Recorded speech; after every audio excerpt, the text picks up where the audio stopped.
फिक्र में बात करते हैं तेल और हथियार वाले उन सवालों की जिसकी चर्चा पूरी दुनिया में हो रही है।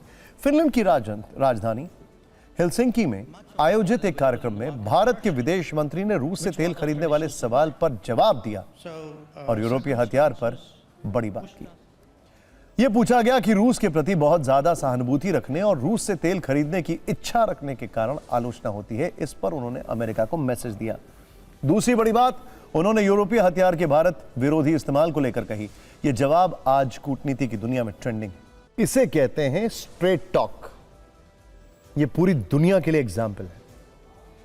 सवाल यह है कि यूरोप के कौन कौन से देश भारत के दुश्मनों को हथियार बेच रहे हैं, कैसे यूरोपीय हथियार भारत के खिलाफ इस्तेमाल हो रहे हैं। सिर्फ 50 सेकंड की इस कहानी में भी इस कहानी को भी आपको बताते हैं। फ्रांस पाकिस्तान को मिराज लड़ाकू विमान और एक्सोसेट एंटी शिप मिसाइलें बेचता रहा है। पाकिस्तान ने इसका इस्तेमाल भारत के खिलाफ कई युद्ध में किया। स्वीडन ने पाकिस्तान को airborne warning and control system बेचे। यह आसमान में उड़ता हुआ एक ऐसा रेडार सिस्टम है जो भारतीय लड़ाकू विमानों की लोकेशन ट्रैक करने में पाकिस्तान की मदद करता है।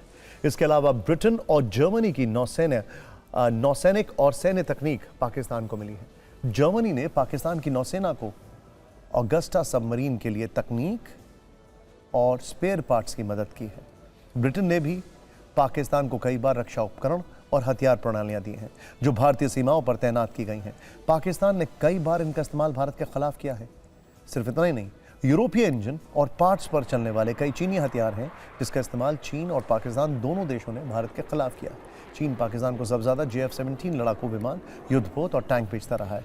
लेकिन इन चीनी हथियारों के अंदर लगने वाले कई महत्वपूर्ण कंपोनेंट्स यूरोपीय देशों से आते हैं, विशेष तौर पर फ्रांस और जर्मनी से चीन को मिलते हैं। इसके अलावा नौसैनिक इंजनों की तकनीक और रेडार पार्ट्स भी यूरोपीय देशों से चीन को निर्यात किए जाते हैं। फिर चीन के जरिए हथियार पाकिस्तान तक पहुंचते हैं।